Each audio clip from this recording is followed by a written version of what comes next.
Me acompañan el doctor Enrique Sancho Miñano y el doctor René Guardi. Ambos son abogados en ejercicio de la profesión, lo cual le aporta ese plus a esta actividad, que además va a ser grabada y subida a las redes sociales del colegio para que después la puedan replicar, y si alguno quiere volver a verla, la puede hacer. Un detalle: además de ser abogados en ejercicio profesional, también han participado junto en la comisión redactora del Código Procesal Civil, que va a comenzar a regir el 1 de octubre.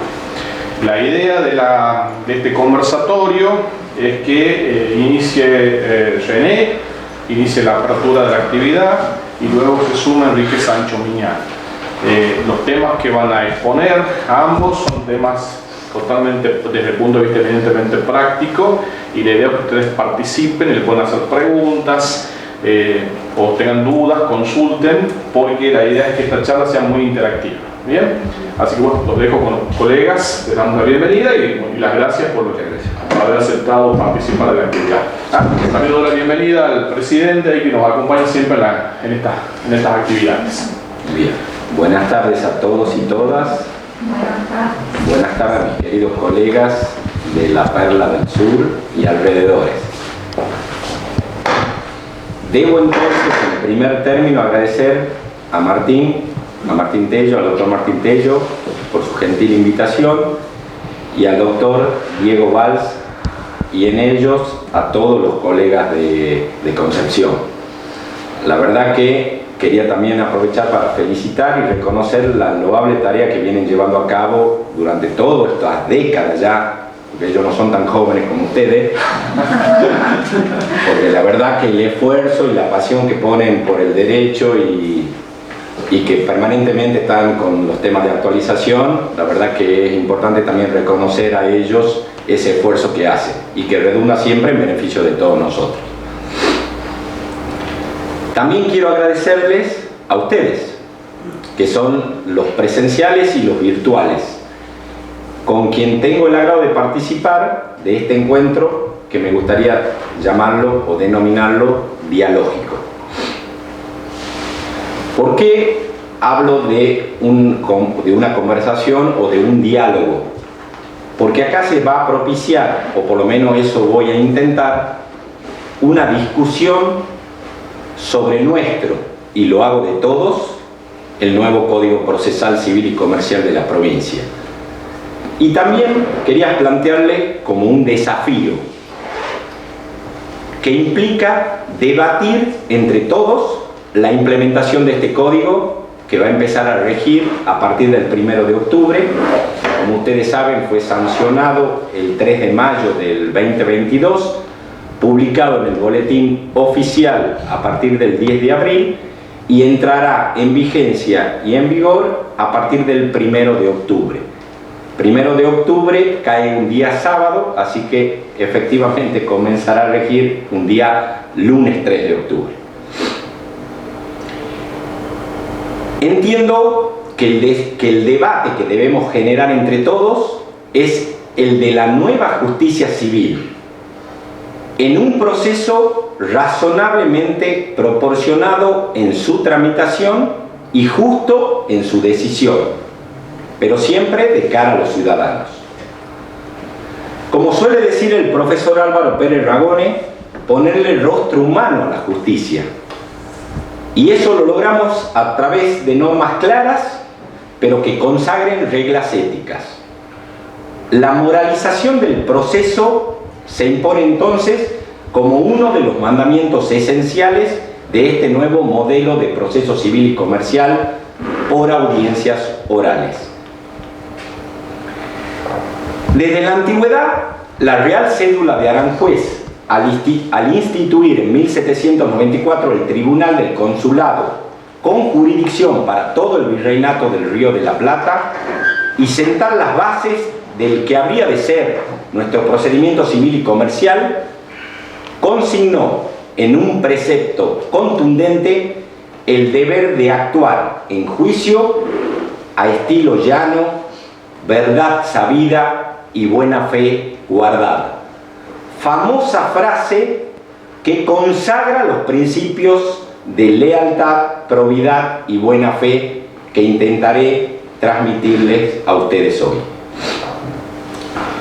Sin más preámbulos y con el fin de afianzar la justicia, que es en definitiva lo que debemos hacer los abogados por mandato constitucional, la velada intención de esta charla tendrá como norte dialogar con ustedes sobre las implicancias y el compromiso que significa tal desafío. Me estoy refiriendo al cambio sustancial en la forma de tramitar los juicios, que redundará en definitiva en un cambio en la forma de administrar la justicia en la provincia, donde debemos empezar, entiendo yo, o debe empezar a regir el valor de la verdad probable como base de la decisión justa. Y esto es parte de la colaboración procesal que entre todos los operadores, las partes, el juez y el tribunal debemos realizar a partir del 1 de octubre. Estos nuevos roles que vamos a ver hoy deben concretizar en un nuevo proceso estos principios que son transversales a todo el código. El nuevo paradigma de litigación implica también, por supuesto, dotar de nuevas habilidades a los operadores de la justicia. Y por supuesto, esa es la idea con esta charla. Brindarles ideas, sugerencias, dejarles preguntas para que entre todos y con la praxis diaria la empecemos a resolver. La idea de las reformas de la justicia civil debería ser un elemento aglutinante, algo que nos una más que nos separe, y lamentablemente vivimos tiempos donde pareciera que esto no es posible. Sin embargo, creo que una de las buenas formas de discutir sobre este tipo de problemas es mirarlo más allá de la coyuntura. Cuando preparaba esta charla y pensaba en el mejor modo de graficar los cambios ineludibles que se vienen a partir de la vigencia, porque créanme, y esto es lo importante, el cambio ya está en marcha. Pero cuando pensaba cuál era la mejor manera de propiciar este debate en términos procesales sobre la actual situación, entendí también que ello nos exigía esto de pensar en cuáles son los efectos mirando hacia atrás y cuáles son esos efectos que mirando hacia atrás nos van a permitir avanzar y mirar algo hacia adelante. Cuando Martín me pidió que le pusiera un título a la charla de hoy, yo le pasé uno que después él lo readaptó. Pero igual quiero postulárselos a ustedes, porque me parece una frase que invita a la reflexión. Retroceder hasta los principios para avanzar hacia la justicia, para avanzar hacia una nueva justicia en nuestra provincia. Y yendo al punto, si me permiten, quería compartirles también una cita literaria.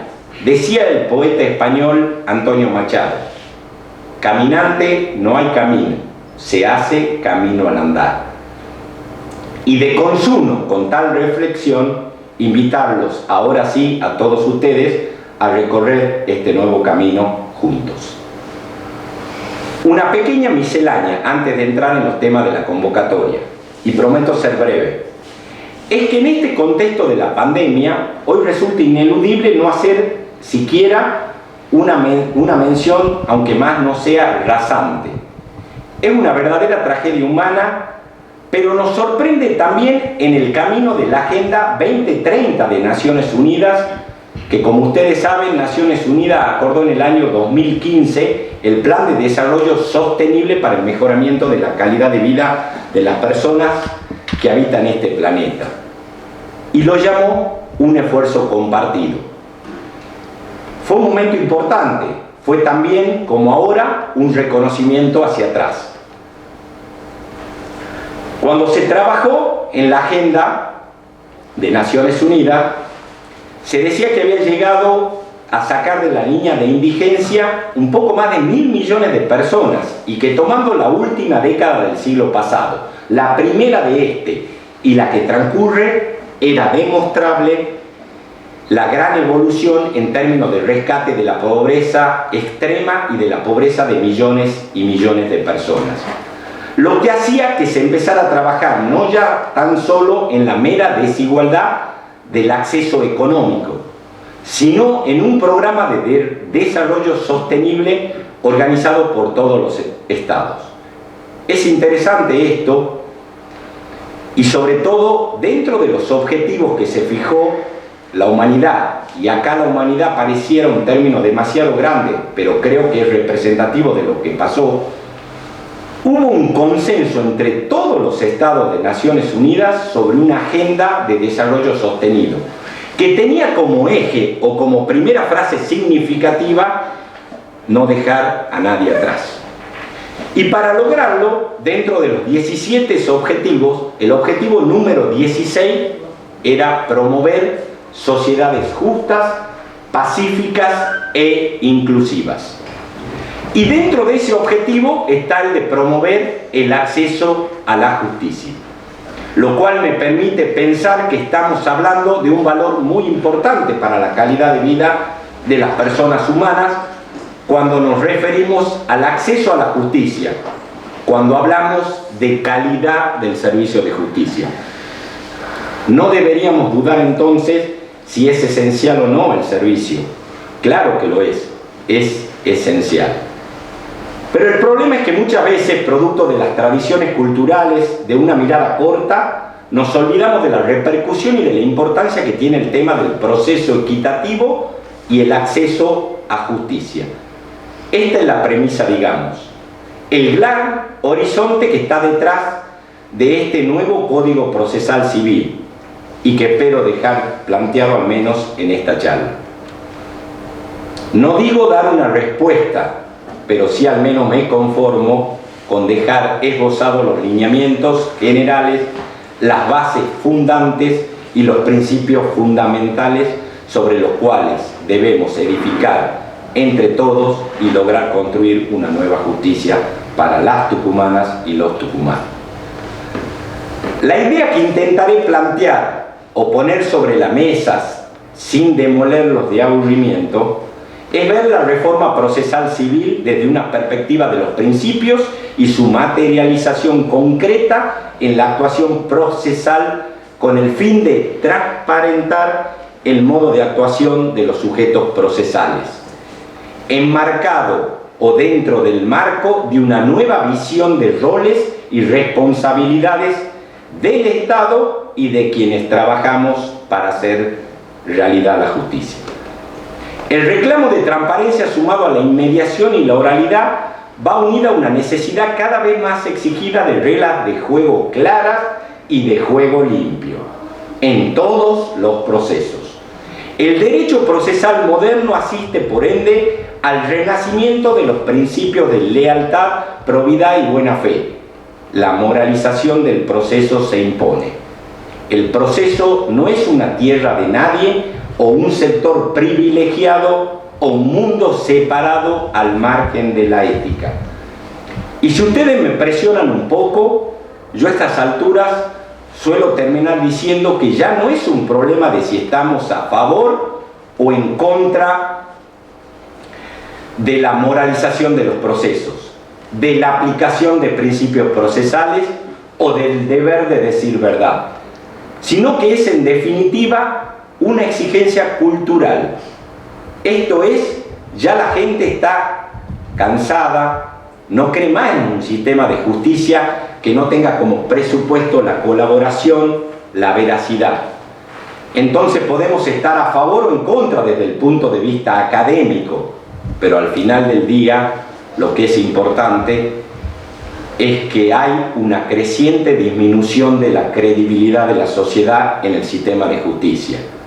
Y esto es uno de los temas fundamentales que tenemos que reconocer entre todos para poder devolver o mejorar un poco esa credibilidad. Segunda cosa importante. Después de la introducción, quiero directamente ir a la conclusión de la charla, dejando para el final el desarrollo del tema, un minuto para justificar esto que estoy diciendo. Diversos estudios de neurociencia, y aquí estoy aplicando la interdisciplinariedad de la que tanto nos habla el doctor Pérez Ragone, demuestran que la atención sostenida solo puede mantenerse durante cortos periodos de tiempo, que no superan los 25 a 30 minutos. Entonces, desde este punto de vista pedagógico, es al cabo de la primera hora donde se logra concitar la atención del público. Por otro lado, y esto también es importante, una de las dos alternativas o opciones posibles es la de reproducir artículos del código que cualquiera puede leer. Cualquiera puede identificar las diferencias y los matices, pero razonar profundo, pensar o debatir más allá de los textos, sobre los principios, sobre la verdad, sobre el juez, el nuevo rol de las partes y de nosotros los abogados, hablar de la nueva litigación que debemos construir entre todos, es a lo que aspiro en este diálogo que pretendo celebrar en este día. Por eso concentro en esta primera hora, media hora, la introducción y la conclusión, sin solución de continuidad. Entonces volvemos sobre la reflexión inicial, retroceder hasta los principios para avanzar hacia la justicia. Pretendo recrear la necesidad de reparar en principios procesales, siendo el derecho, conducta humana en interferencia intersubjetiva. La interferencia intersubjetiva nos enseñaba el doctor Carlos Cosio, tucumano, filósofo, con su teoría egológica, es el campo de la moral. Entonces, a los fines de conseguir el mejor diseño de un proceso equitativo y justo, es preciso volver hacia atrás e intentar moralizar desde los comienzos el principio para arribar a una decisión justa y pronta. Repasar, repensar y reforzar los cimientos del proceso, reeditar la preocupación por las bases, que son los principios, en el nuevo código, dejan de ser meros enunciados, ni buenas intenciones o meras abstracciones, pues se erigen ya como verdaderos pilares concretos y operativos de la tutela judicial efectiva. Retroceder al principio para avanzar hacia una pronta y justa decisión.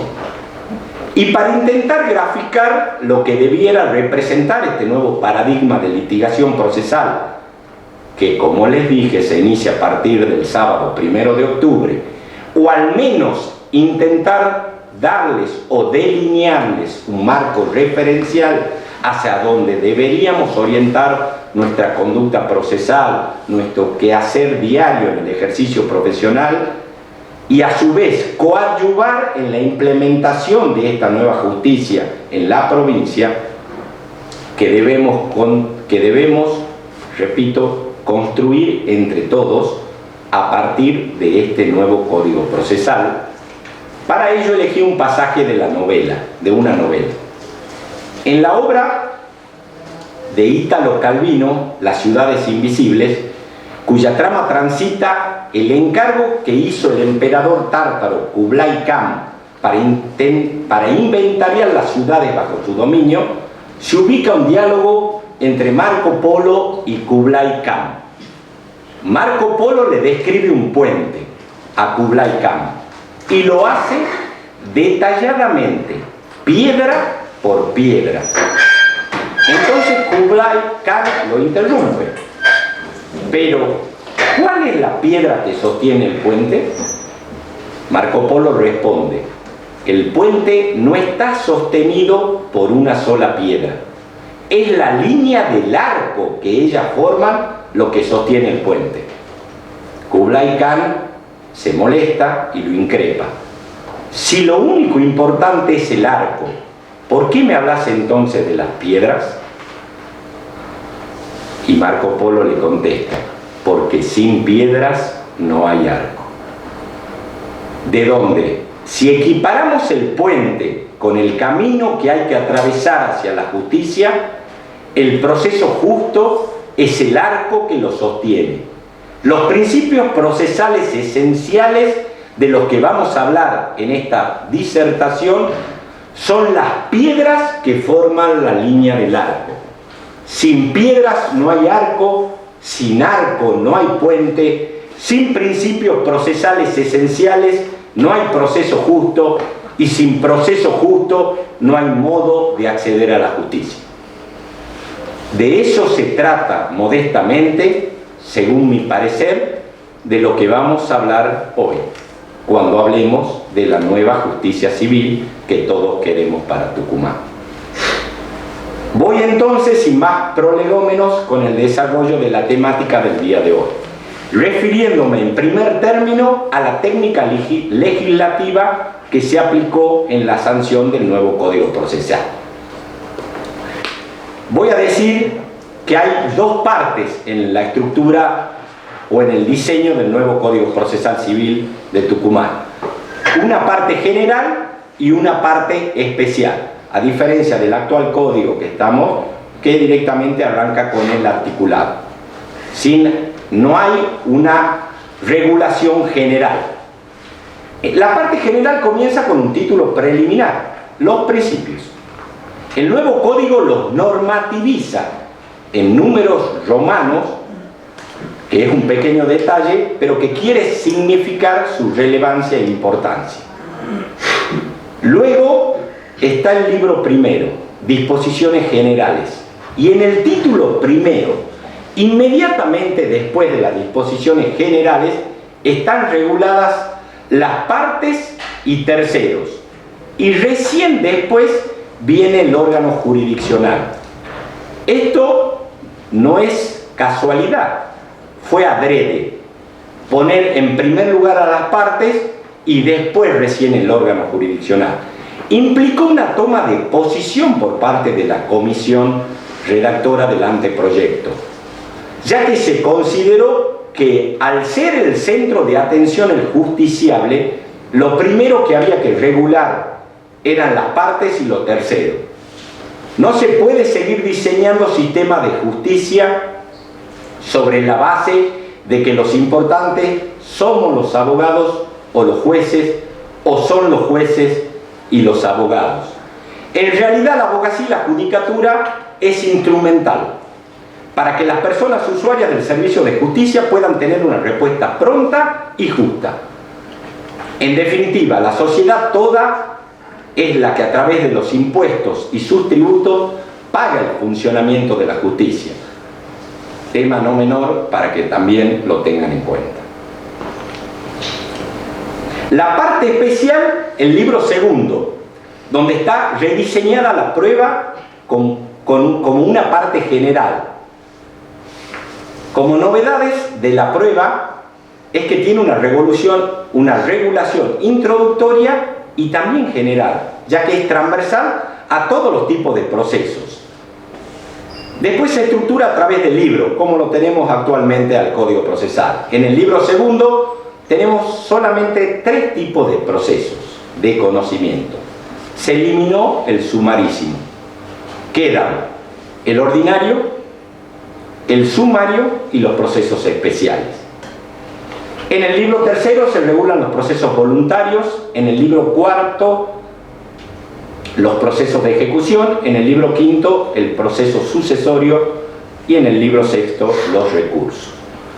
Como ven, la técnica sigue, por lo menos respeta la estructura en libros del actual Código de la provincia, lo que facilita su lectura y comprensión para los operadores del derecho. Bien, vamos a comenzar con los principios procesales, esto que es lo primero que van a encontrar cuando abren el nuevo código. Son 16 los principios, y estos son los verdaderos 16 cimientos, 16 piedras que sustentan la nueva justicia civil en la provincia. Principios que no tienen todos la misma jerarquía. Hay algunos que tienen la jerarquía de los derechos fundamentales y convencionales, orgánicos y funcionales. Hay otros principios que son procesales infraconstitucionales. Algunos ya conocidos y tradicionales, que lo vamos a ver también, pero también tenemos principios regulados que son nuevos. Y finalmente tenemos los que se conocen como reglas técnicas y de procedimiento o especificidad, en las cuales no nos vamos a detener hoy. Pues bien, los invito a comenzar por los principios procesales siguiendo este orden. Primero, los de mayor jerarquía, los constitucionales o convencionales, donde el primero de todo en el código es el acceso a una tutela judicial efectiva. A partir de la idea de una duración razonable del proceso, esto es trasladar nada más y nada menos que el artículo 8, numeral 1 de la Convención Americana de Derechos Humanos y positivizarlo en nuestro código. Luego que la tutela judicial efectiva sea según el debido, y acá aparece una palabrita nueva, y justo proceso. Siempre claro está que se invoque un interés jurídico protegido y legitimación. Como les dije, aparece una palabra nueva. Debido, no, justo proceso. Estamos todos acostumbrados a hablar solamente del debido proceso, y seguiremos hablando del debido proceso. Pero ahora lo que me importa remarcar es la aparición de este nuevo principio, justicia, también en la tramitación del proceso. Entonces el proceso, según la nueva normativa, tiene que ser debido y justo de acuerdo a la ley y con el elemento axiológico o deontológico que es la justicia.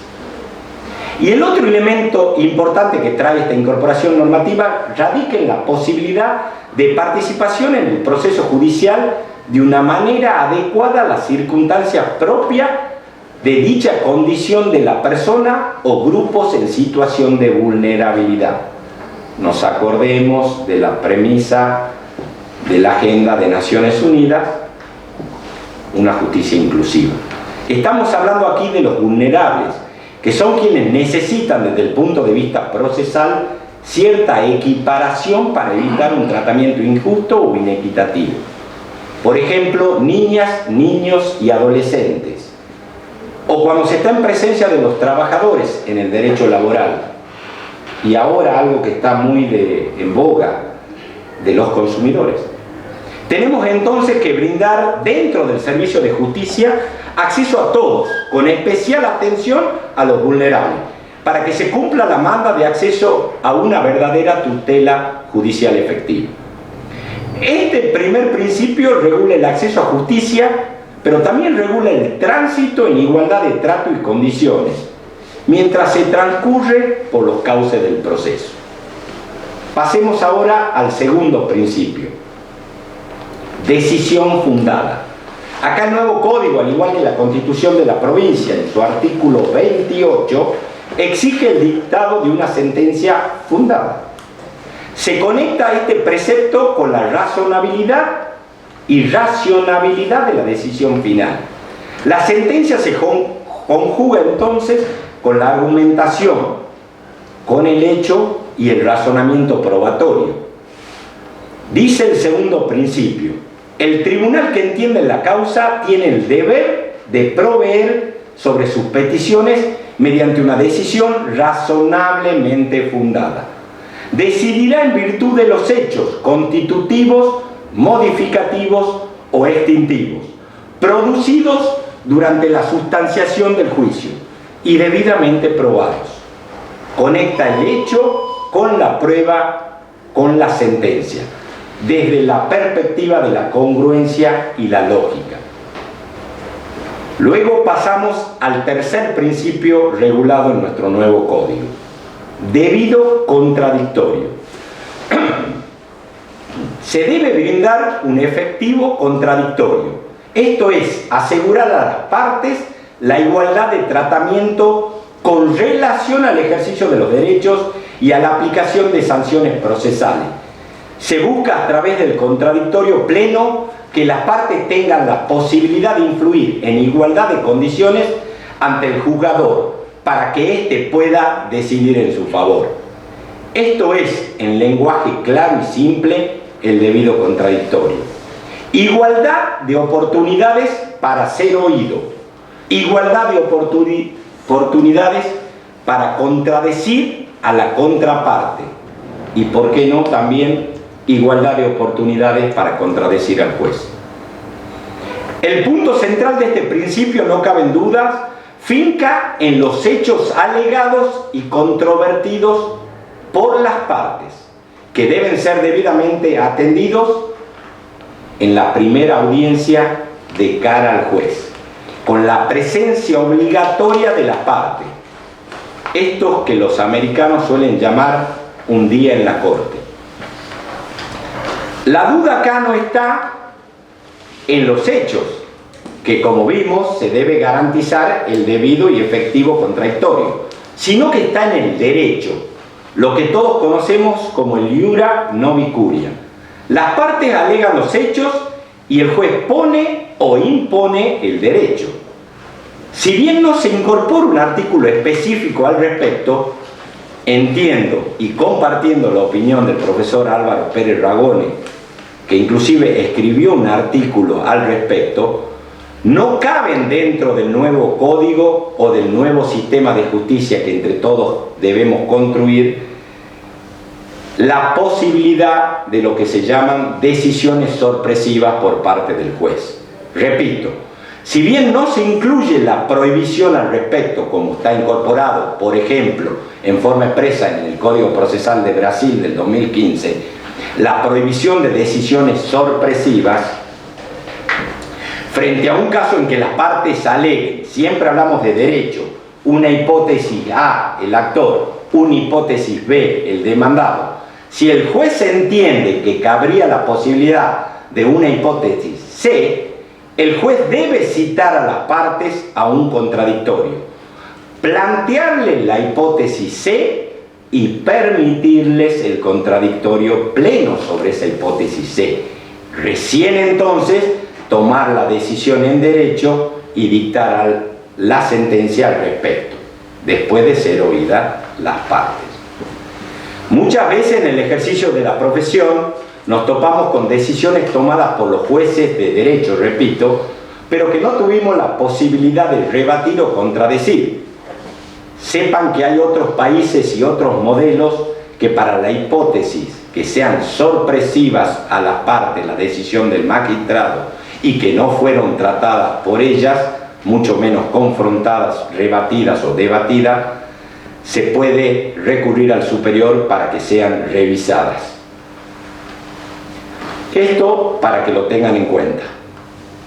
Pasemos entonces al cuarto principio que está regulado en nuestro nuevo código: la instrumentalidad, la flexibilidad y la adecuación procesal. Esto es importante en el nuevo sistema procesal, ya que, como venimos viendo, el proceso es un medio para la realización de la justicia.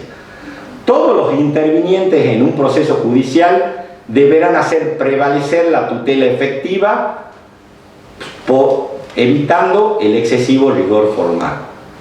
Es la norma procesal, es la norma procesal lo que le permite al sistema de justicia la realización del derecho mismo, del derecho sustantivo. Y por lo tanto es el sistema procesal el que debe adaptarse para la mejor concreción de ese derecho sustantivo. La contracara de este principio es, como les dije, el exceso ritual manifiesto, que surge del entendimiento de que la norma procesal es más importante que el derecho sustantivo que debe usar o que debe instrumentar. Por otro lado, y esto es muy importante para la justicia que se viene, es la readecuación de la nulidad en la reestructuración del nuevo código. La nulidad procesal, estimados y estimadas colegas, pasa a ser la última ratio del sistema. rige por regla la validez de los actos procesales. Y entonces la nulidad procesal deja de ser un mecanismo para dilatar los procesos, tanto en la forma de incidentes, como todos las conocemos, el incidente de nulidad, y tanto como en la apelación. Con esto que vulgarmente conocemos como chicana, en un lenguaje claro y llano, lo que se busca siempre con la nulidad procesal es discutir un aspecto meramente de forma, sin permitir o dilatando la decisión de mérito, que el juez debe en definitiva otorgar con su pronunciamiento final. Por eso esta regulación novedosa al respecto, y que los invito a leer con mayor detenimiento, implica un cambio radical de raíz, con el fin de que deje de ser un mecanismo de abuso el incidente de nulidad y también eventualmente el recurso de nulidad. Pasemos al quinto principio. Es la transparencia y publicidad. Los procesos tienen que ser públicos y esto ayuda a la legitimación y previsibilidad que tiene que tener todo sistema de justicia que se precie de ser tal. La transparencia que se habla en este principio se vincula a la métrica de los procesos, cuantificar la duración, los porcentajes de revocación de las decisiones que toman los jueces, cuánto duran, cuáles son los tiempos judiciales de tal o cual juez, de tal o cual juzgado, cuál es la cantidad de sentencia que dicta un magistrado, cómo es la calidad de su decisión. Todas variantes métricas para conocer, diagnosticar y, por qué no, controlar la eficiencia y eficacia de nuestra justicia. En definitiva, para poder proponer cambios y adecuaciones, necesitamos contar con datos ciertos y validados, pero por sobre todo conocidos y accesibles al público en general. Aquí se terminan los principios que denominé de jerarquía superior, constitucional o convencional, y que están más vinculados con el acceso a justicia, con el tránsito por los procesos y con la salida, la decisión final justa. Salimos entonces de ellos y vamos entonces descendiendo a los principios procesales tradicionales, que son los inherentes a la política procesal que se aplique y que conecta o se conecta con el contenido del principio dispositivo. El primero y más importante es el principio dispositivo y aporte de parte. Porque el principio dispositivo es el reflejo del principio de la autonomía de la voluntad en el derecho civil, en el derecho privado. Es el reflejo de tal autonomía, pero en el derecho procesal. Ese es el principio dispositivo que en el caso del Código menciona dos aspectos esenciales, que son la iniciación y la conclusión de los procesos. La iniciación del proceso incumbe a los interesados, no lo inicia el juez, los que podrán disponer de sus derechos, salvo aquellos que sean indisponibles por ley. Las partes también pueden terminarlo unilateral o bilateralmente conforme lo reglado en el Código. En síntesis, podría decir que el proceso dispositivo, tal cual está regulado, abarca cuatro aspectos a destacar. El primero, el inicio. El segundo, la determinación del objeto por las partes, esto es, qué se pide y la causa de lo que se pide. Y aquí, si me permiten, quiero resaltar, por ser importante, que los hechos son sagrados y solo pueden ser incorporados al proceso por las alegaciones de las partes. Importantísimo este punto, dirimente diría yo. el juez no puede incorporar hechos al proceso. De allí que se digan que son sagrados, y por eso lo recalqué, y que integran el ámbito exclusivo de alegaciones de las partes. Pasemos al tercer aspecto a destacar del principio dispositivo, la prosecución. Son las partes las que determinan si el proceso continúa. Inicio, lo transito y continúo, y por último, si lo quiero modificar o extinguir, la conclusión. Ese sería el cuarto, para que lo tengan en cuenta.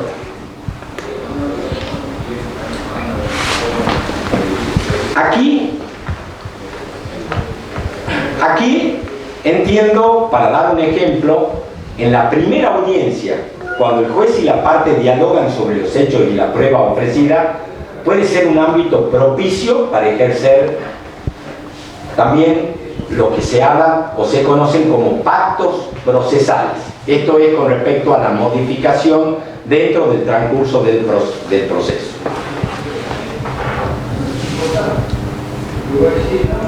Si las partes se avienen a instancia del juez y reconocen un hecho en la audiencia que estaba desconocido en sus escritos, por ejemplo, entonces cabría la posibilidad de no producir prueba al respecto. En la demanda uno plantea un hecho, al contestar demanda la contraparte lo contradice ese hecho. En el interregno que se ofrecen las pruebas, obviamente la parte que alega el hecho lo debe probar y ofrece prueba en ese sentido, pero es aquí que las partes comparecen a la primera audiencia y ante el juez, como estamos todos juntos cara a cara, una de las partes reconoce un hecho que ha negado en la contestación, reconoce en esa audiencia. Entonces el juez perfectamente, con el diálogo que propicia en esa mesa de trabajo que es la primera audiencia, puede decir: usted ha reconocido este hecho y usted ofreció esta prueba para probarlo, no es necesario que lo pruebe. Perfectamente. Eso sería un pacto, un convenio probatorio, que no está regulado, repito, en el Código Procesal Civil de Tucumán, pero sí lo tenemos regulado las convenciones probatorias en el Código Procesal Penal de Tucumán. Ahí está regulada las convenciones probatorias. Nada, otra nota de color para aportar al mismo tema.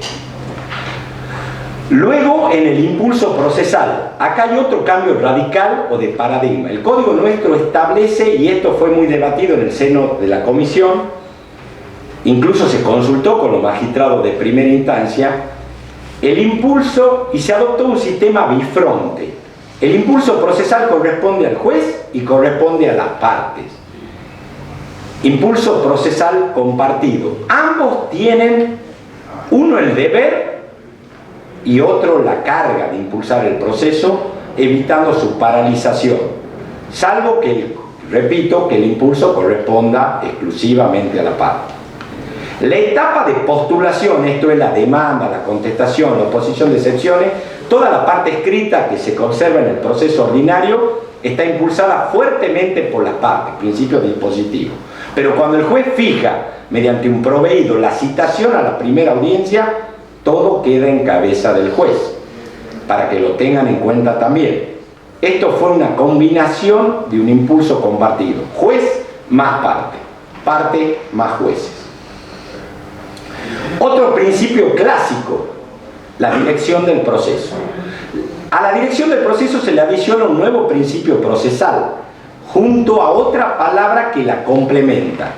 Ya no solo se habla de dirección del proceso, se habla de gerenciamiento.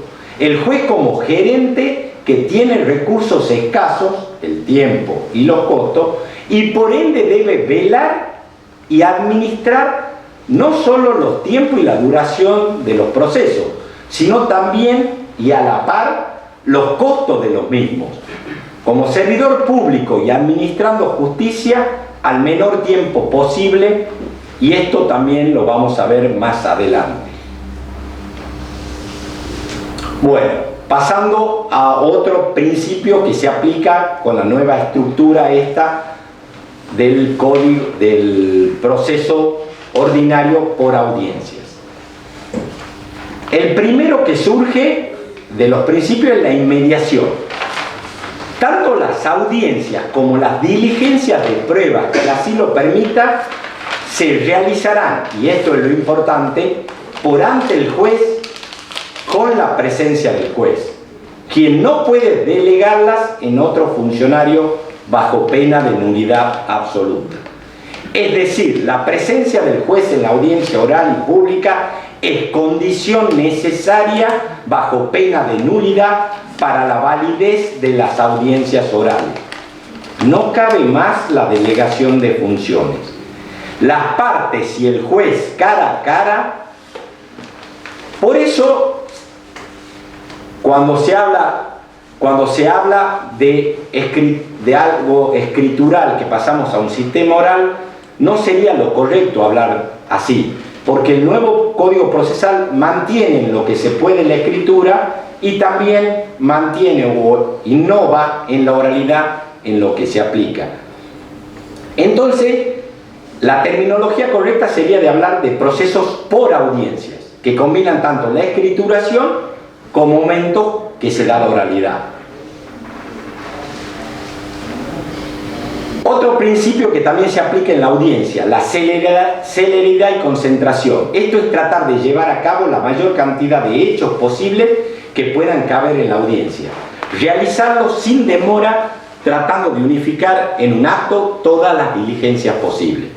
Y obviamente con estos principios adicionamos el principio de pluralidad de formas. Hay actos escritos y hay actos que se llevan de manera oral dentro de la audiencia. Voy a tratar de sintetizar un poco porque me están apurando de los dos costados. Lo importante de los procesos por audiencia es la presencia obligatoria de las partes en las audiencias.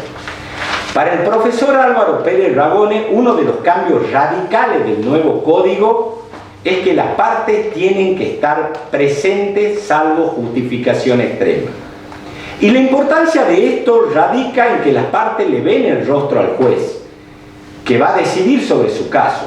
El juez le ve el rostro a las partes, que dejan de ser ya un expediente en formato papel y pasan a ser seres humanos de carne y hueso.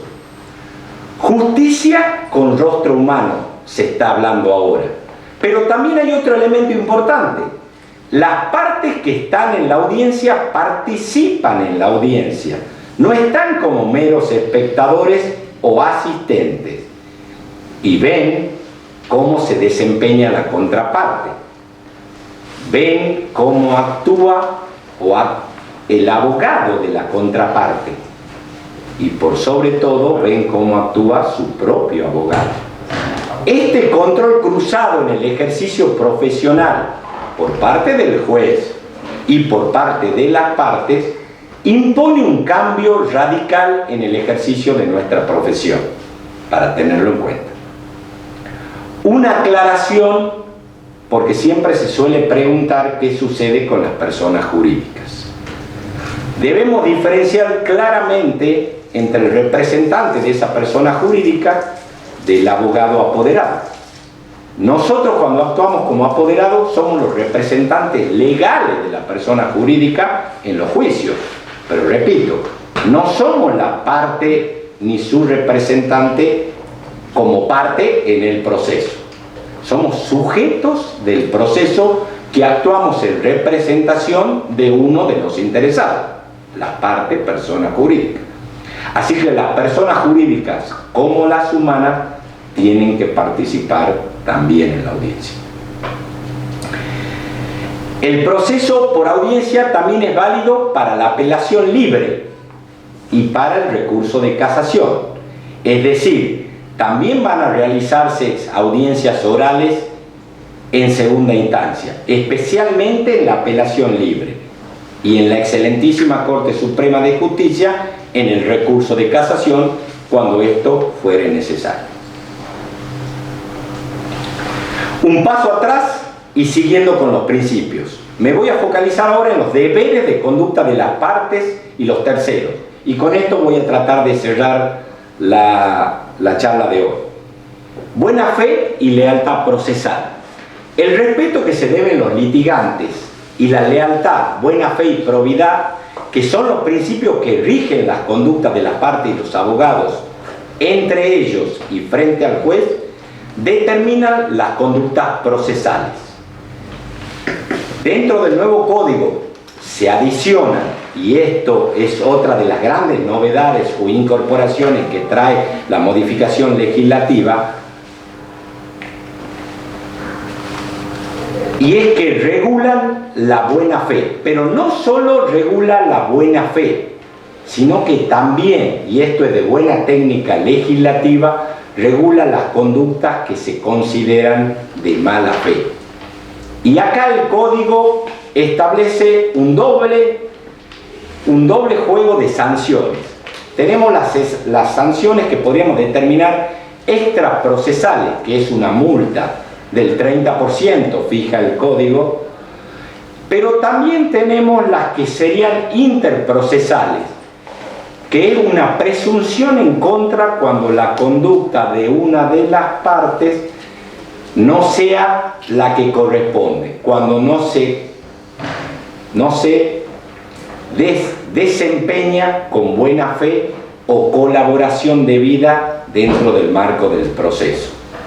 Cuando eso sucede, el juez puede valorar esa conducta y es una presunción en contra que en una decisión fundada, como es la sentencia, el juez perfectamente la puede hacer valer. Bueno, hay otros principios que ya son conocidos, no lo voy a reiterar y voy a tratar de ir cerrando la charla de hoy, sin perjuicio de que después podamos retomar una vez que haya explicado el tema Enrique, y si el tiempo y la paciencia de ustedes da.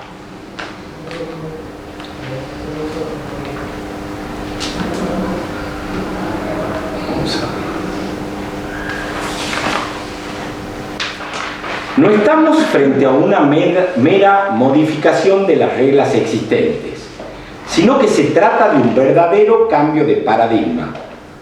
Se trata de devolverle al ciudadano el empoderamiento dentro del litigio, teniéndolo como eje central, por ser el verdadero destinatario y o beneficiario del servicio de justicia. A su vez también hay que cambiar la idea del juez. A mí me gusta decir que el juez del nuevo código es paritario en el diálogo y asimétrico en la decisión.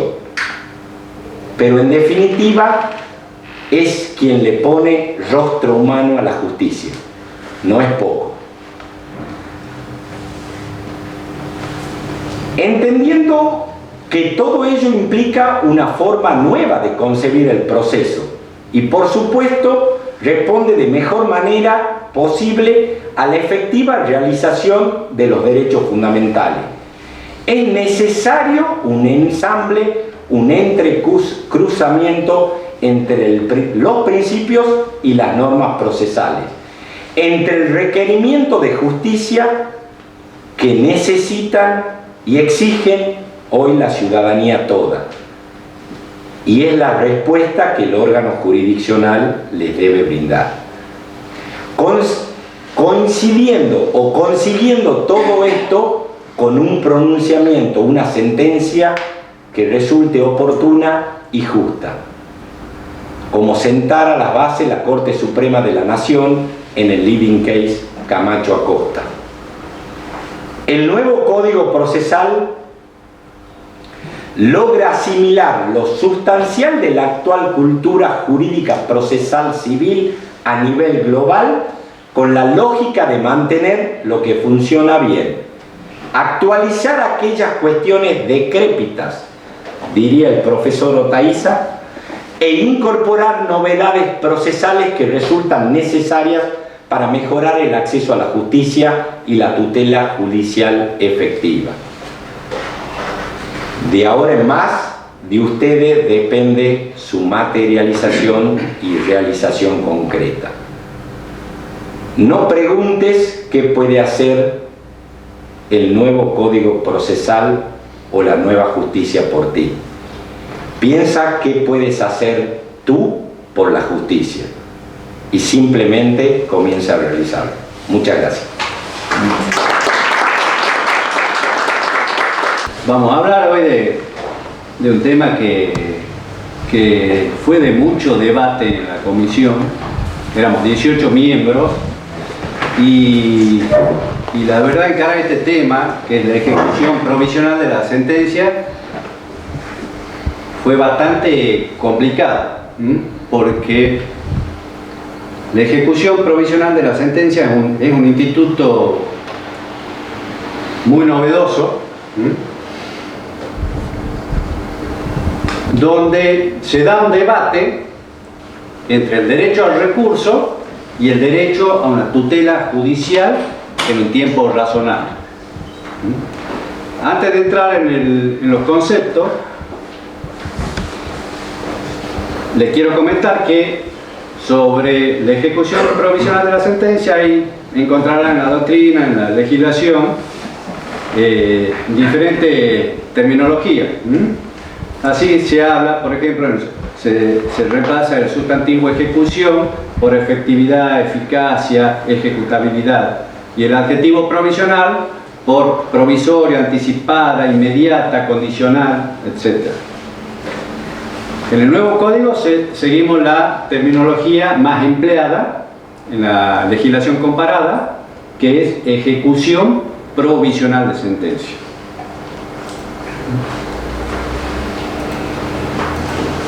¿Qué es la ejecución provisional de sentencia? La ejecución provisional de sentencia puede definirse como el conjunto de actos procesales ejecutivos que tienen por objeto el inmediato cumplimiento de una sentencia definitiva de condena, que aún no se encuentra firme, a los fines de lograr una tutela judicial efectiva en un plazo razonable, y cuyos efectos quedan condicionados a lo que resulte del recurso contra la sentencia ejecutada provisionalmente. ¿Cuáles son las notas esenciales que surgen del concepto de ejecución provisional? Se trata de un proceso de ejecución. ¿Por qué esta aclaración? Porque también se plantea si es un proceso cautelar. El código lo legisla dentro del libro y del título de procesos de ejecución. Y es un proceso de ejecución de una sentencia que no se encuentra firme. No se admite la ejecución provisional de sentencias declarativas ni de sentencias constitutivas. Y la eficacia de la ejecución está condicionada a lo que resulte del recurso interpuesto contra dicha sentencia. Esas son las tres notas esenciales. ¿Por qué digo tres notas esenciales? Porque hay diferentes modos de regular este instituto. Ya lo vamos a ver, pero también van a encontrar en la legislación comparada, nacional, provincial y de otros países, distintas formas de regular el instituto.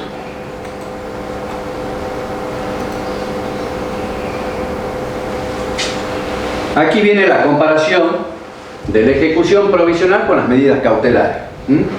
Tipo de proceso. Como ya les adelanté, la ejecución provisional nosotros la tenemos legislada en el libro cuarto, proceso de ejecución, cumplimiento de sentencias dictadas por el Tribunal de la Provincia, dentro del capítulo 2. El capítulo 1 es ejecución definitiva, el capítulo 2, ejecución provisional.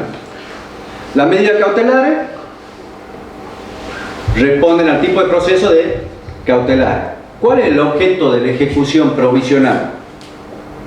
Otorgar una eficacia inmediata a una sentencia de condena.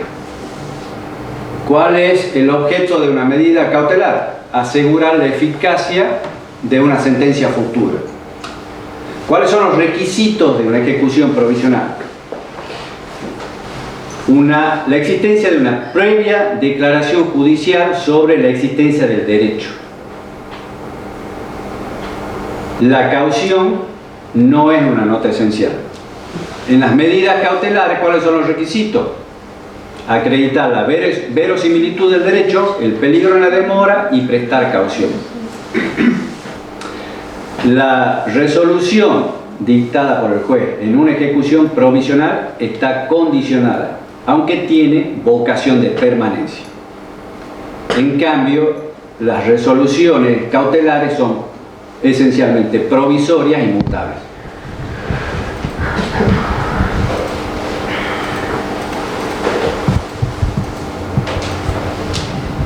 Ay, disculpa Enrique, te puedo hacer una pregunta. ¿Podrías darnos un ejemplo de alguna resolución que no sea constitutiva o declarativa? Por ejemplo, en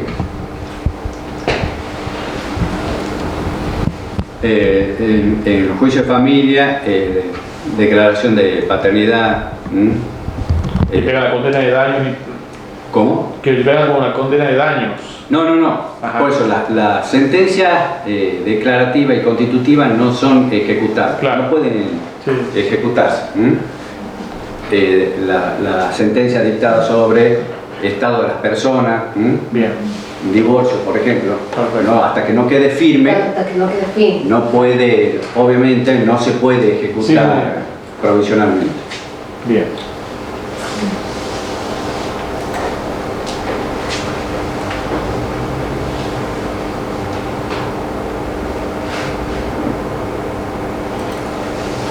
Esto rápidamente. Les dije que es un instituto novedoso, entre comillas.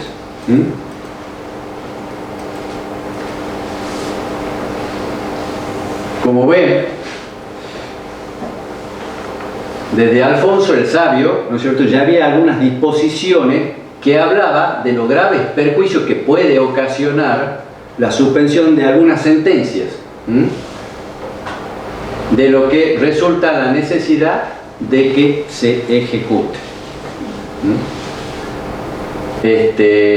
Entre ellos, por ejemplo, los alimentos. Y así tenemos varias disposiciones de los reyes católicos, por ejemplo.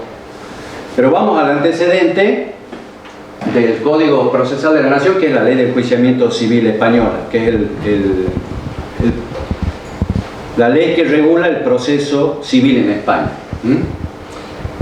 En el año 1855, la Ley de Enjuiciamiento admite la ejecución de sentencias de Cámara cuando fueren confirmatorias de la de primera instancia.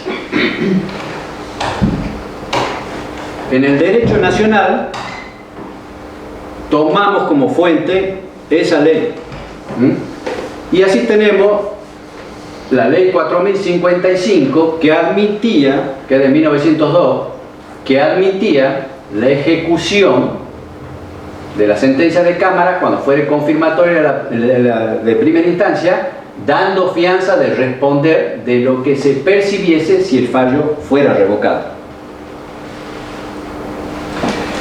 Los españoles en 1881 suprimen la exigencia del doble conforme. 1881. Nosotros hasta la fecha, en el Código Procesal de la Nación, mantenemos el doble conforme para ejecutar la sentencia de Cámara. En 1984 se produce en España una revolución importante, que es admitir la ejecución provisional de la sentencia de primera instancia. 1984. Esa ejecución se hacía exigiéndose prestación de caución y otros requisitos más. En el año 2000 se elimina la exigencia, en España se elimina la exigencia de prestar caución.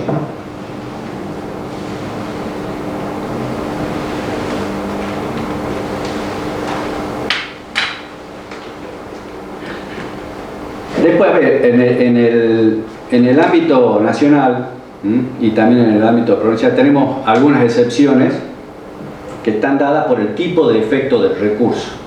Entonces, cuando el recurso no tiene efecto suspensivo, se puede ejecutar la sentencia. ¿Cómo se la ejecuta? A través de la vía ordinaria, que es la ejecución de sentencia. Por ejemplo, alimentos, o por ejemplo, cuando se rechaza la apelación y recurrimos en queja. La queja no tiene efecto suspensivo, en la provincia tampoco. ¿Qué distinción en un fallo reciente de la Cámara del Trabajo se hace entre sentencias firmes y sentencias ejecutoriadas? Y dice que si bien la sentencia no se encuentra firme, al estar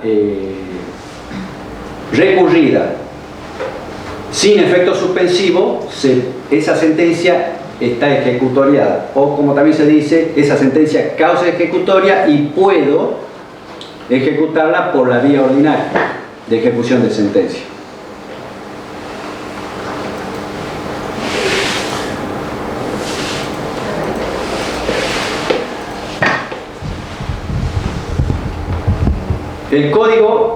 El nuevo código, ¿qué es lo que hace?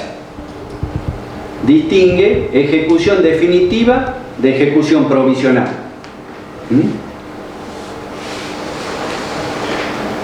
En España, y es importante porque es el antecedente del código,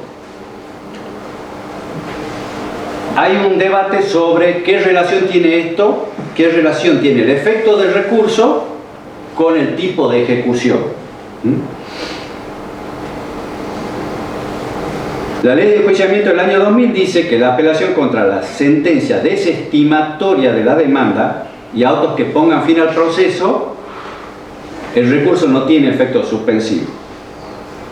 La apelación contra la sentencia estimatoria de la demanda, ahí viene el debate, ¿qué tipo de efecto tiene? ¿Por qué se da el debate? Porque la ley de enjuiciamiento no dice el efecto que tiene el recurso, sino que remite al capítulo de la ejecución provisional.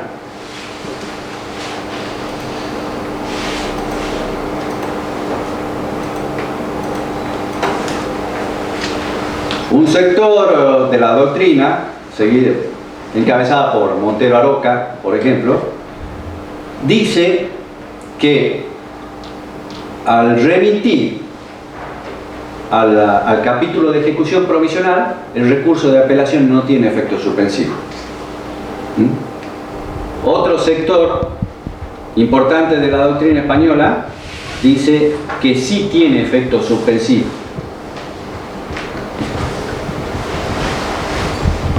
Les adelanto, nosotros el recurso de apelación y el recurso de casación sí tienen efecto suspensivo. Nosotros lo decimos expresamente. ¿Qué dicen los españoles? Y por eso la distinción entre ejecución definitiva y ejecución provisional. Que si el recurso no tuviese efecto suspensivo, la vía de ejecución de la sentencia sería la de la ejecución definitiva. Como tiene efecto suspensivo, la vía es la de la ejecución provisional, que es una ejecución especial y con requisito especial. Entonces, la remisión al régimen de ejecución provisional implica tres cosas: que el recurso contra las sentencias constitutivas tiene efecto suspensivo, que el recurso contra determinadas condenas, tipos de condena, tiene efectos suspensivos, y contra ese tipo de condenas, por ejemplo, la obligación de escriturar, porque el condenado a escriturar tiene que cumplir una obligación personalísima. Y el recurso contra el resto de la sentencia de condena, que tienen efecto suspensivo, pero admite una ejecución especial con oposición.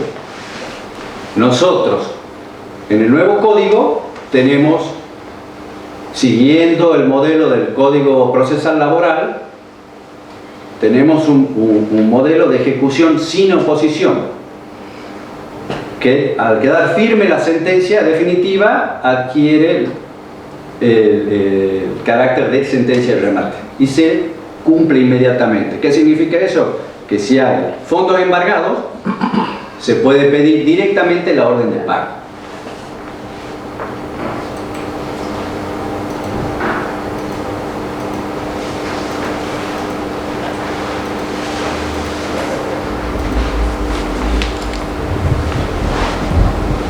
El artículo 774 del nuevo código dice que el recurso contra la sentencia definitiva tiene efecto suspensivo.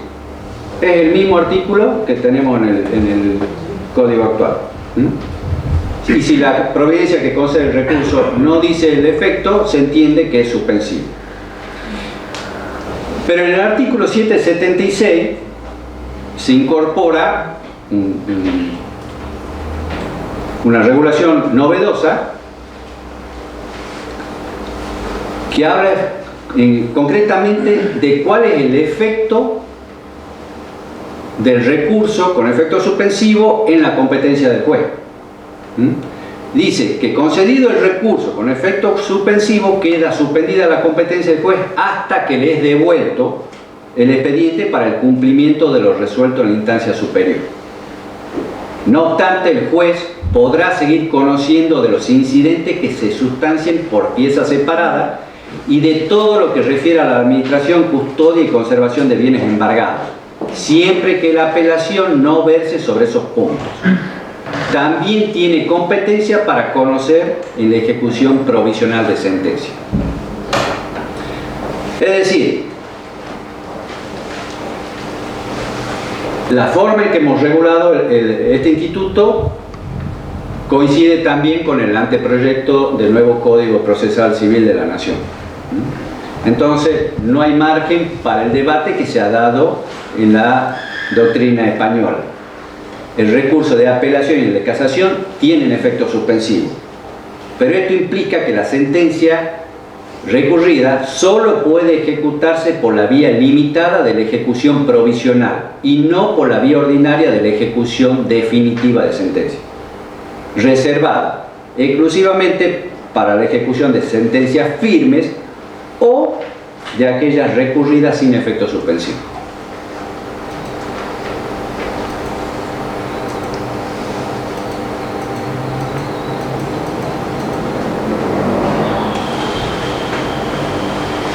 Como les comenté al comienzo,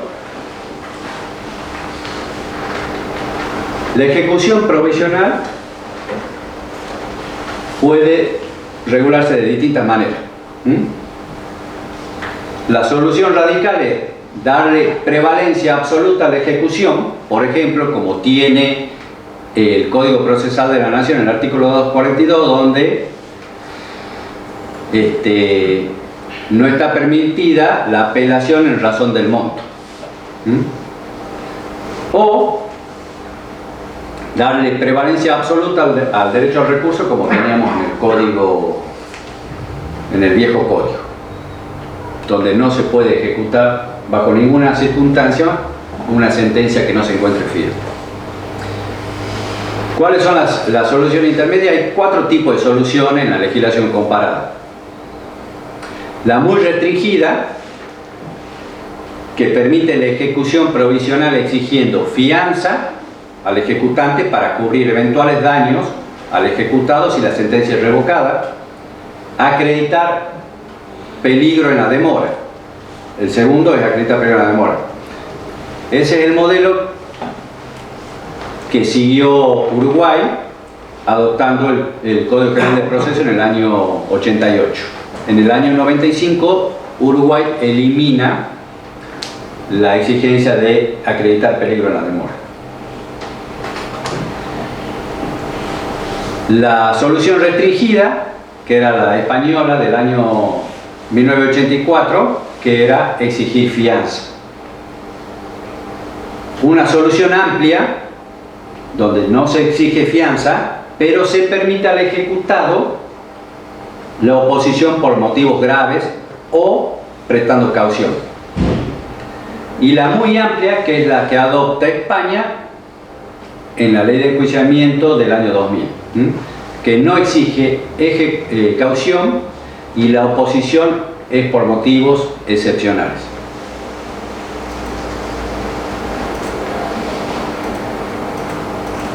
¿Cuáles son los fundamentos de la ejecución provisional? Como lo explicó el doctor Guani,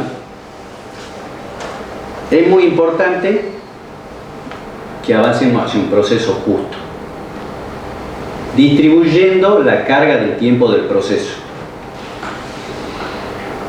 otorgando al actor que tiene razón una tutela judicial efectiva en un plazo razonable, como lo ordena la Convención Americana de Derechos Humanos en el artículo 8.1 y 25. Y pregunto, si un juez, luego de un amplio debate y prueba, dicta sentencia dando la razón al actor, ¿es justo que éste siga soportando el tiempo de duración del proceso, o lo justo sería que lo soporte la parte que el juez sentenció que no tenía razón? Qué pregunta, ¿no?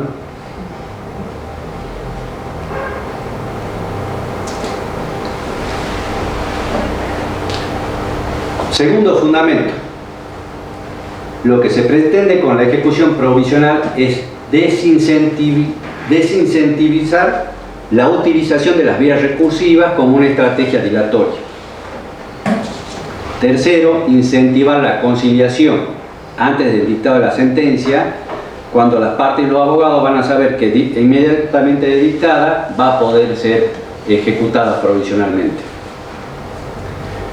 Cuarto, disminuir la sobrecarga de la segunda instancia como consecuencia de la reducción de las apelaciones y, correlativamente, aumentar el tiempo de dedicación de los jueces de cámara a causas complejas que verdaderamente justifiquen la revisión en esta instancia, y con ello lograr una mejora en la resolución y disminución de los tiempos. Hay estadísticas del año 2017 que el tiempo de duración de la primera instancia promedio es de 6 años y en la Cámara es de 2 años. Gracias a Dios, con la implementación del proceso por audiencia, se han mejorado sustancialmente el tiempo del proceso en primera instancia.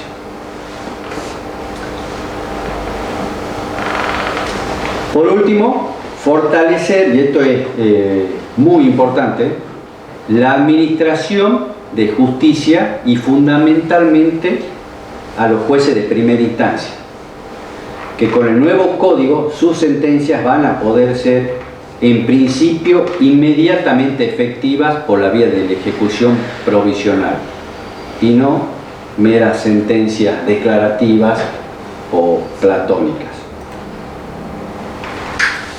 Y ahí, Enrique, la pregunta que hace vos en el primer fundamento, ¿de qué lado te pones? Yo, si después de un proceso, ¿no es cierto?, donde hubo contradictorio, donde se produjeron pruebas, el juez dicta una sentencia dándole la razón al actor, me parece que es equitativo que el tiempo del proceso lo comience a soportar el demandado. Bien. Totalmente equitativo. Marinoni dice, pregunta, ¿quién es siempre el perjudicado en el proceso? El actor. Siempre, siempre. Entonces dice, tenemos que buscar herramientas para distribuir la carga del tiempo del proceso. Bien. Esta es una herramienta.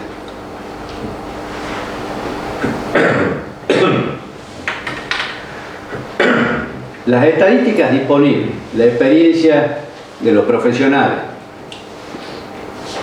nada justifica la desconfianza en la justicia de primera instancia. Y veamos qué dicen las estadísticas.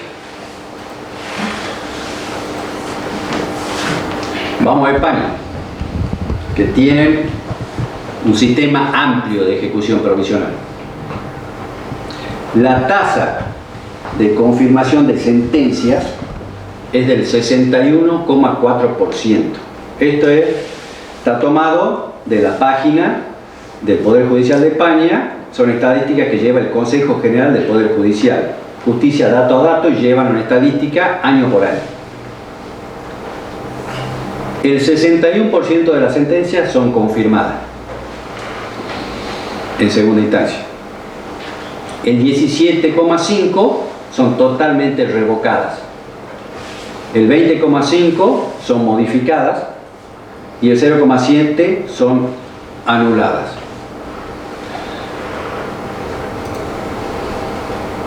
Veamos Tucumán, en el mismo año, 2017. Tasa de sentencias confirmadas en segunda instancia, 65%. Sentencias revocadas, 13%. Modificadas, 18% y anuladas, 4%. Es decir que prácticamente, según esta estadística, en Cámara, 9 de 10 actores tienen razón.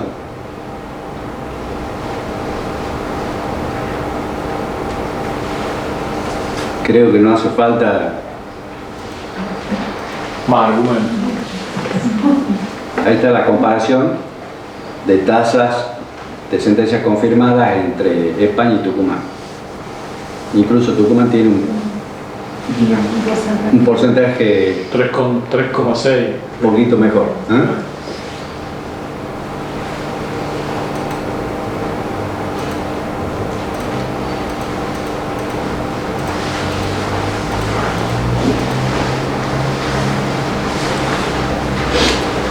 Bueno, como les había dicho, la ejecución provisional está regulada en el libro sobre procesos de ejecución. En el título 2, que es cumplimiento de sentencias dictadas por la Tribunal de la Provincia, y como capítulo 2 a continuación del cumplimiento de sentencias definitivas. Está regulada en 18 artículos, ha sido muy debatido este nuevo instituto, y eso nos ha hecho ser tal vez muy meticulosos en varios aspectos de la ejecución provisional. Comparando estos 18 artículos, el anteproyecto de la Nación lo regula en un solo artículo.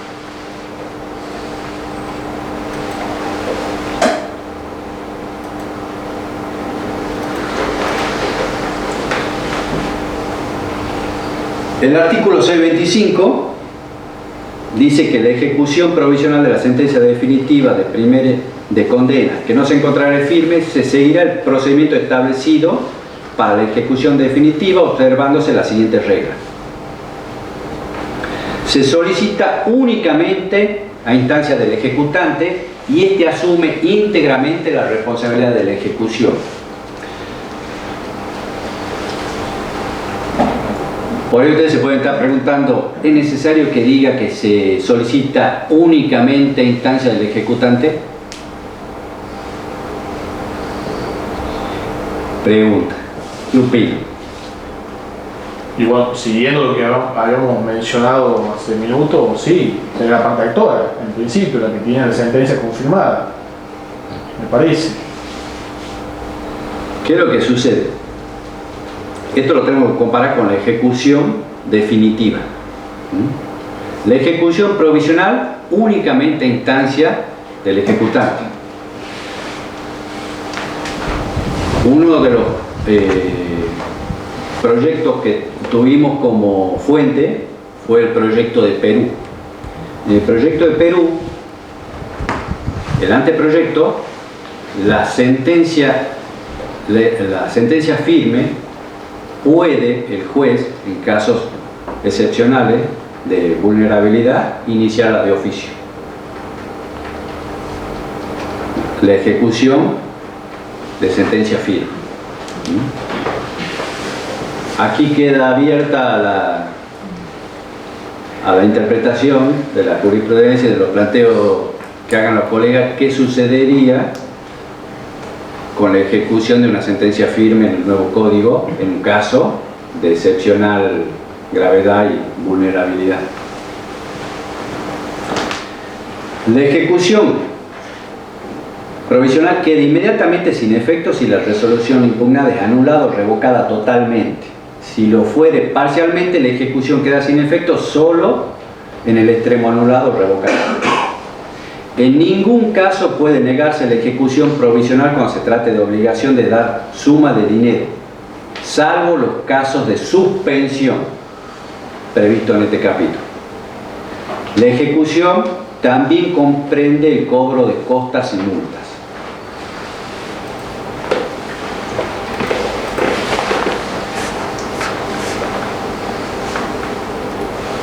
¿Cuándo puede solicitarse, iniciarse la ejecución provisional?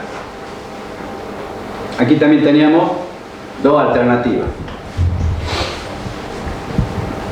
Esperar a que nos notifiquen un eventual recurso de apelación contra la sentencia o iniciarla inmediatamente de notificada. La comisión se decidió por la segunda alternativa, que era inmediatamente notificada, queda habilitada la vía de la ejecución provisional. Y se despacha, solicitada, se despacha sin oír a la parte contraria. El juez fija caución y en esa misma resolución se dispone la realización de las medidas de ejecución que fueren necesarias. Siguiendo también discutimos se debatió sobre si no debería haber excepciones a la prestación de caución. Y nos parecía razonable que haya excepciones. Ahí tenemos como fuente el Código Procesal Alemán. De ese código tomamos como excepciones cuando la suspensión de la ejecución puede ocasionar al beneficiario un daño de difícil o imposible reparación ulterior, o cuando la prestación tenga carácter alimentario o sea urgente en función de las condiciones personales del ejecutante.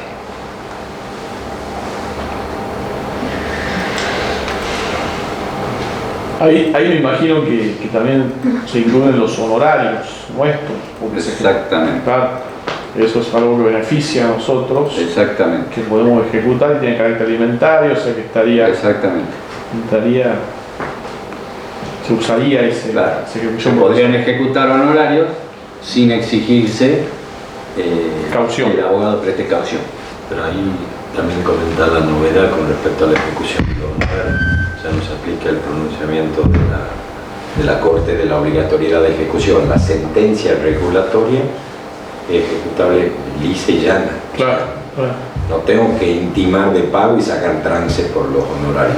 Exactamente. Sería similar al Código Procesal Laboral. Exactamente. No tenemos que iniciar un incidente de ejecución de la Si sentencia. tengo fondos depositados en la cuenta como embargos preventivos, inmediatamente son ejecutorios y pido que me entreguen los fondos. Que pague. Que pague, o sea, pase de una cuenta a la cuenta personal, sin más. Sí. Eso también entra en el mismo concepto de empoderar al juez de primera instancia, que vuelva a cobrar valor la decisión dictada de un juez con un procedimiento entendido en estos nuevos tiempos, digamos. Muy bien. Pero ahí hay otro temita. Acá con Enrique, el principal promotor, se necesita una nueva ley de honorarios. sí o sí, como se necesitan nuevos jueces civiles, sí o sí.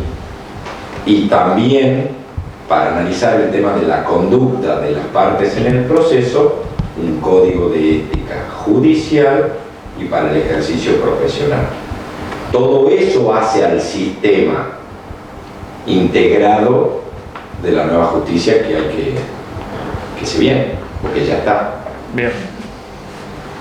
Quizá me estoy adelantando un poco, pero en el caso de que haya una ejecución provisional de sentencia de primera instancia y haya una sentencia ya de segunda instancia, esa ejecución provisional cae inmediatamente, o siendo el caso de que la sentencia de segunda instancia sea distinta al del juez de primera instancia, va a caer recién cuando la contraparte haga de vuelta la ejecución provisional de la sentencia de segunda instancia. Está regulado. ¿Está regulado? Sí, está como te dije, hemos debatido mucho este instituto y tal vez hemos sido muy exhaustivos en la regulación, pero siguiendo el modelo de la Ley de Enjuiciamiento Civil Española, el proyecto de Perú, Alemania. Ya lo vamos a ver. Entonces, se inicia la ejecución provisional. La resolución que ordena la ejecución se corre traslado al ejecutante por 5 días. A su vez, previamente, la resolución que ordena la ejecución, si es rechazada, el ejecutante puede apelar. Pero en ningún caso el juez puede rechazar una ejecución cuando se trate de condenas de dar sumas de dinero. Esa resolución se corre vista, se notifica al ejecutado para que en el plazo de 5 días se oponga.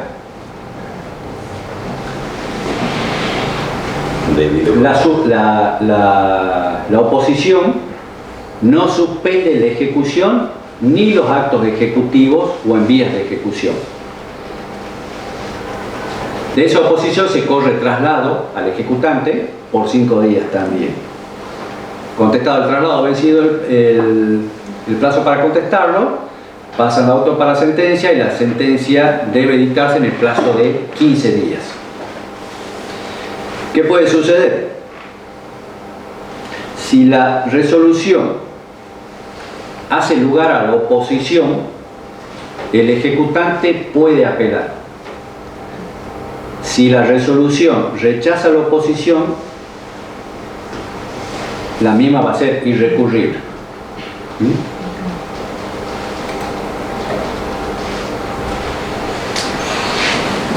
¿Cuáles son los motivos de oposición a la ejecución provisional y cuáles son las causales de rechazo? Aquí distinguimos, según se trate de sentencia de condena no dineraria y sentencia de condena de dar suma de dinero.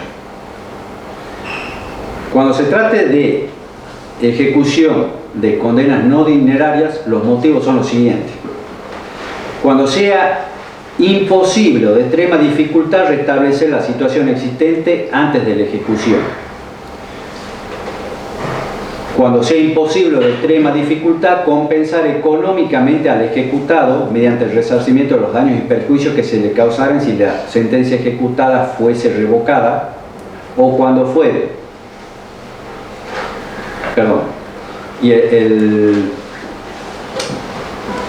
otro requisito, el ejecutado alega alguno de esos motivos y simultáneamente debe prestar caución. Alegar y acreditar los requisitos de oposición y prestar caución.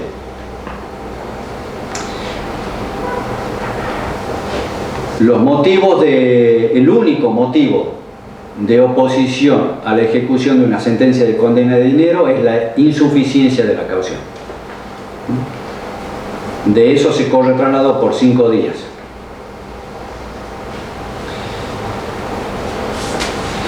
En ambas se corre traslado por 5 días. Contestado el traslado o vencido el plazo para hacerlo, el juez debe dictar la resolución en un plazo de 15 días.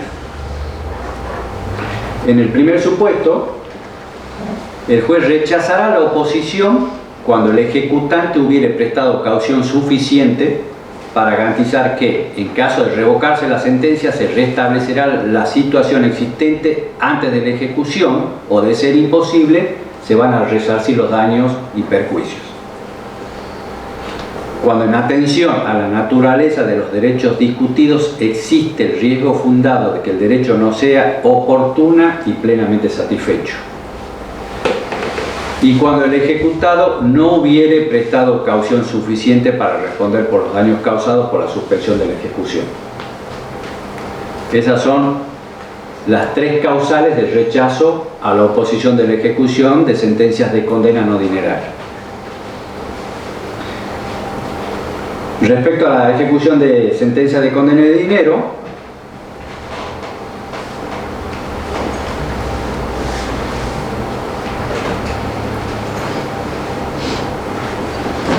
se va a rechazar,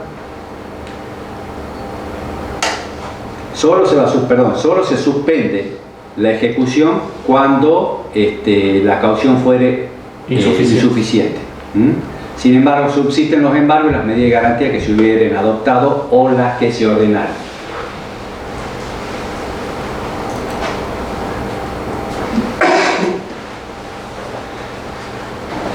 Confirmada la sentencia provisionalmente ejecutada en segunda instancia, va a continuar si hubiese estado suspendida por algún motivo, salvo desistimiento expreso del ejecutante.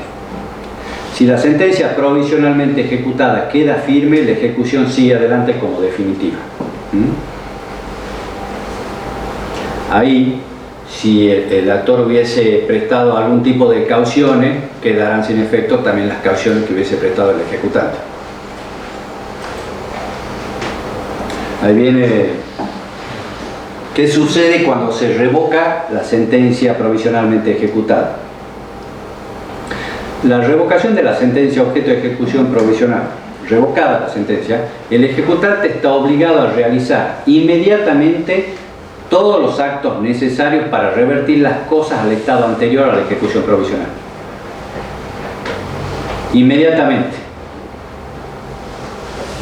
A solicitud del ejecutado, el juez podrá disponer las medidas de ejecución necesarias contra el ejecutante para restablecer la situación de hecho o de derecho antes de la ejecución provisional. En caso de que el ejecutante se negare u obstruyere el restablecimiento de las cosas al estado anterior a la ejecución provisional, el juez debe imponerle multas y demás sanciones que estime procedentes. En caso de ejercerse la acción indemnizatoria por el ejecutante provisional, se regirá por lo dispuesto por el artículo 639. Por vía incidental, se pueden reclamar daños y perjuicios. Otro motivo también de debate, porque debatimos qué hacíamos con eventuales daños y perjuicios. ¿Se iniciaba un nuevo proceso o se sustanciaba por incidente?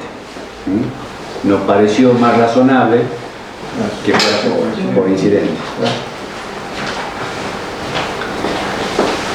Revocación de sentencia que ordena pagar suma de dinero. Si la ejecución provisional consiste en una obligación de dar suma de dinero y la sentencia es revocada, el ejecutante debe devolver la cantidad que, en su caso, hubiese percibido más los intereses, así como reintegrar al ejecutado las costas de la ejecución provisional que hubiese satisfecho. El ejecutado debe proveer al juez una planilla de liquidación y solicitarle eventuales medidas de ejecución para que se le restituyan las sumas adeudadas.